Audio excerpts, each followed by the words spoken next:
वही कानपुर से एक बार फिर लव जिहाद का मामला सामने आया, जहां एक वर्दी वालों की भी सुनवाई नहीं कर रहे। पुलिस कर्मी की बेटी के साथ क्षेत्र के दबंग 2 वर्षों से लगातार छेड़छाड़ कर रहे हैं। पीड़ित लगातार थाने के चक्कर लगा रहे हैं, लेकिन दबंगों पर कोई कार्रवाई नहीं हुई।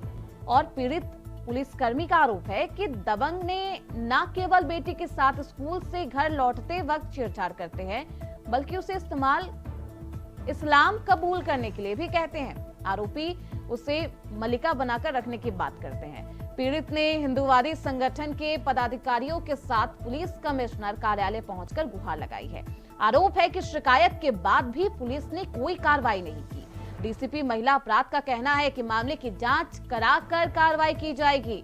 उनका कहना है कि मामले में लापरवाही बरतने वाले पुलिस कर्मियों के खिलाफ भी जांच कराई जाएगी।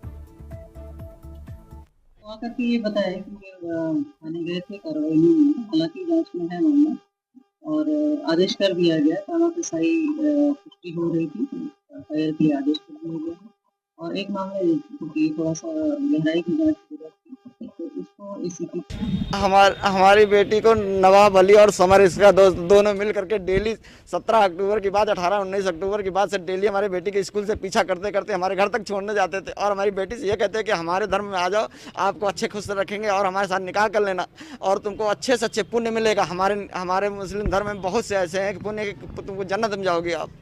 हमारी बेटी को डेली छोड़ता है। साहब क्या है, तो यहाँ आश्वासन नहीं मिला, तुम्हारे रोड लिखी जाएगी। बस चकेरी थाने का मामला है। हम पुलिस विभाग में हैं, यहाँ 37 में थे, अब 37 से यहाँ ट्रांसफर होकर के 32 में हो गया, लखनऊ में हो गया साहब।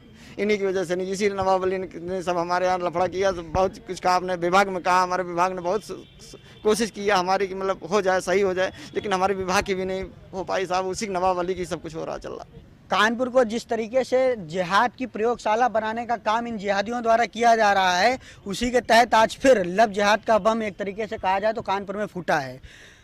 जिस तरीके से देखा जाए, एक हिंदू बहन जो दलित है, वह माइनर है, वो लगभग 1 साल से उसको परेशान किया जा रहा था। वो स्कूल जब अपने घर जा रही थी तो जिहादी अपना गैंग बनाकर उसके पीछे पीछे जाते थे, उसको परेशान करते थे, उसके घर पे कूदने का काम करते थे। और दुर्भाग्य का यह विषय है कि उसके पिता उत्तर प्रदेश पुलिस में पुलिस विभाग में तैनात है, फिर भी अगर वह 1 साल से परेशान हो रहे हैं, उसका मुकदमा नहीं दर्ज हो रहा है, तो कहीं ना कहीं यह एक चिंता करने का विषय है। दूसरा मामला, एक लड़की जिसको अपना नाम एक जिहादी जो अपना नाम छोटू बताता है और छोटू बताकर उससे दोस्ती करता है।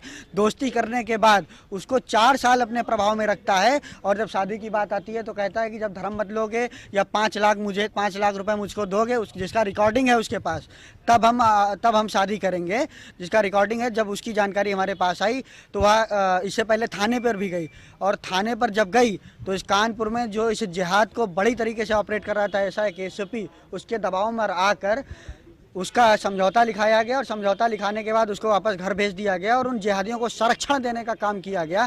लेकिन मैं आपके माध्यम से आश्वस्त कर देना चाहता हूं कि कानपुर में किसी भी प्रकार के किसी भी जिहादी को कोई भी संरक्षण नहीं मिलेगा। जिहादी चाहे ज़मीन में गड़ जाए, चाहे आसमान में चला जाए, हम उसको खोद के निकाल के उसको जहाँ पहुँचाना है उसको पहुँचाने का काम करेंगे। इन जिहादियों को, इन धर्मांतरण गैंग की कब्र हम कानपुर में खोदने का काम करेंगे। तो इस खबर पर ज्यादा जानकारी के साथ हमारे सहयोगी गौरव शुक्ला कानपुर से ज्यादा जानकारी के साथ जुड़ चुके हैं। गौरव, क्या कुछ है ये पूरा मामला, क्या कुछ जानकारी? देखिए श्रुति, बिल्कुल बता दूं कि कानपुर में हर दिन एक नया लव जिहाद का जिन देखने को मिलता है। और इस बार एक छात्रा, जो माइनर छात्रा है, वह स्कूल से जब घर आती है और स्कूल जाती है तो कानपुर क्षेत्र के ही रहने वाले कुछ ऐसे मुस्लिम समुदाय के लोग हैं वो लगातार उसके साथ छेड़छाड़ करते हैं और प्रयास करते हैं कि वह इस्लाम धर्म कबूल करे और इसके लिए लगातार उसको प्रेरित किया जाता है। जब इस पूरी घटना की जानकारी पीड़िता ने अपने परिजनों को दी तो परिजन लगातार थानों के चक्कर लगाते रहे, किसी तरह से एफआईआर दर्ज हो, दबंगों के खिलाफ कार्रवाई हो, जिससे उन्हें कहीं ना कहीं राहत मिले। लेकिन कानपुर पुलिस लगातार सवालों के घेरे में है कि आखिर दबंगों को संरक्षण क्यों दे रही है। इस तरीके का जो लव जिहाद का मामला है, सरकार तो सख्त है, लेकिन कानपुर पुलिस पर लगातार सवाल खड़े हो रहे हैं क्योंकि उनको संरक्षण दिया जा रहा है और लगातार उन पर कार्रवाई जब नहीं हुई, एफआईआर दर्ज नहीं हुआ, तो पीड़ित पिता ने जो है हिंदूवादी संगठनों का सहारा लिया और उनके माध्यम से पुलिस कमिश्नर ऑफिस पहुंची, जहां पर एडीसीपी अमिता सिंह है, महिला सुरक्षा में तैनात है, उनको जब उन्हें शिकायत दी जाती है और वो बोलती है कि जांच की जाएगी, जांच के बाद मामला, तो आखिर 2 वर्षों तक जब पीड़ित लगातार शिकायत कर रहा था तब किस तरीके से जांच की गई और जब एक बार फिर से जांच का हवाला दिया गया तो हिंदूवादी संगठन के जो नेता है, जो जनप्रतिनिधि हैं, एक तरीके से कृष्णा जी, उन्होंने साफ तौर पर कहा है कि जांच की अगर बात की जाएगी तो एक एसीपी पर भी इस तरीके का मामला सामने आया और जब पुलिस ने उनको मौका दिया तो उन्हें हाईकोर्ट से स्टे मिल गया, अरेस्टिंग स्टे मिल गया।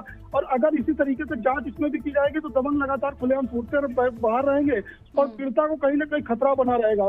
तो देखना यह होगा कि जिस तरीके से एक के बाद एक नए मामले सामने आते जा रहे हैं। लेकिन गौरव, सवाल यही है क्योंकि ये 2 साल से चला आ रहा है, कई बार जो युवती के पिता है वो पुलिस विभाग में भी है और बेहद दिलचस्प है ये मामला क्योंकि पुलिस विभाग में जो इंसान है उसकी बेटी के साथ ऐसी हरकत की जा रही है। तो आप सोचिए कि आम जनता कितनी त्रस्त होगी, आम जनता का क्या हाल हो रहा होगा वहां पर, क्या कैसी ये लॉ एंड ऑर्डर है वहां पर।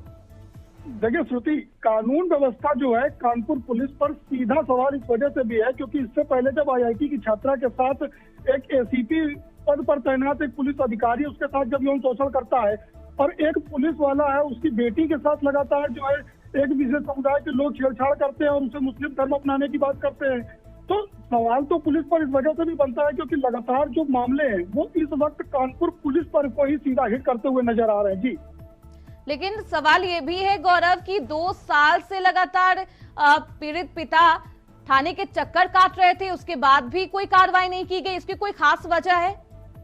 देखिए बिल्कुल, जिस तरीके से पीड़िता के पिता ने साफ बताया है कि दबंग जो है पर्चे सुधारी है, दबंग है और यही वजह है कि कानपुर पुलिस उनके सामने नतमस्तक है और पीड़ित पिता लगातार 2 वर्षों से न्याय की गुहार लगा रहा है और जब उसकी कोई सुनने वाला नहीं लगा तब उन्होंने एक संगठन का सहारा लिया और उनके माध्यम से पुलिस कमिश्नर के कार्यालय पहुंचे और पूरे मामले की शिकायत की है। लेकिन रवैया वही है, जवाब वही है कि जांच की जाएगी। और एक ठीक मामला कानपुर से और भी सामने आया जिसमें वो अपना मुस्लिम व्यक्ति खुद का नाम बदल करके उससे दोस्ती करता है और अब उसे मुस्लिम धर्म से अब अपनाने की बात करता है और वो कहता है कि शादी तभी होगी जब आप इस्लाम धर्म कबूल करोगी और ऐसे में 5 लाख रुपए दहेज भी लेकर के आओगी।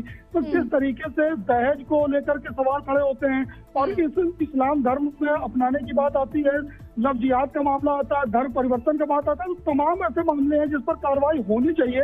लेकिन कानपुर पुलिस कहीं ना कहीं अपना ढुलमुल रवैया अपनाए हुए है। आखिर वो चाहती क्या है? जब मोहसिन खान को अरेस्टिंग स्टे मिला तो जो आईआईटी की छात्रा है उसने अपने बयानों में साफ तौर पर कहा है कि कानपुर पुलिस उनको संरक्षण देने का काम कर रही है और उन्हें अरेस्टिंग स्टे मिला है। अगर ऐसे में पुलिस प्रशासन अब सवालों के कटघरे में है गौरव। अब आगे इस पूरे मामले पर क्या कुछ कार्रवाई करती है पुलिस प्रशासन और कमिश्नर विभाग, देखना बेहद दिलचस्प होगा। बहुत शुक्रिया गौरव आपका इन तमाम जानकारी।